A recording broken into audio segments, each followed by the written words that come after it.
Sojourn with the Lord.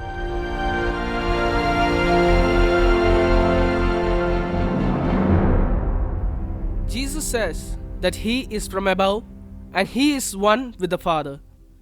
Jesus and the Jews in today's text manifest two different attitudes that people generally demonstrate.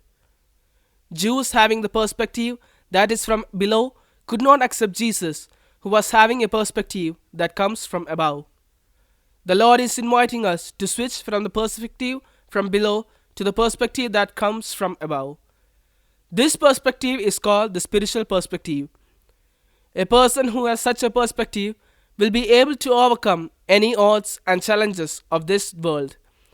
The best example of this is the world famous motivational speaker Nick James. Although he had no hands and legs, he was able to overcome his trials and tribulations by believing in the Creator and having a spiritual perspective. Nick credits his courage to face all the trials in his life to Jesus Christ. He prayed to God so that he could be healed, but he noticed that he wasn't. So he changed his attitude and prayed to the Lord that if you don't change my circumstances, change my heart.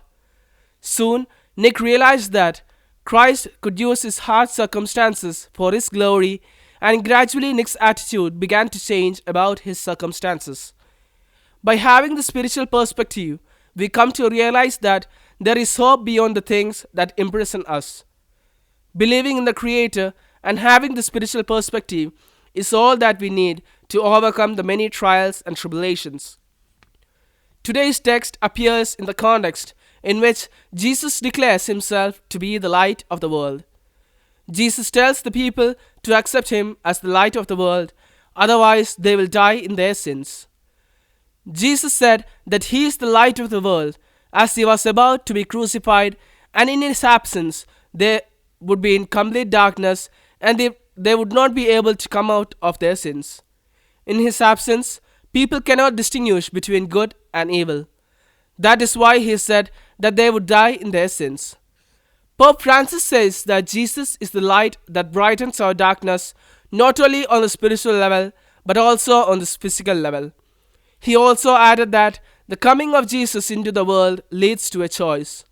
Whoever chooses darkness will face a judgment of condemnation, and whoever chooses light will have a judgment of salvation. Through today's gospel, Jesus invites us to have a spiritual attitude, an attitude that comes from above towards our life, and to accept him as the light of the world.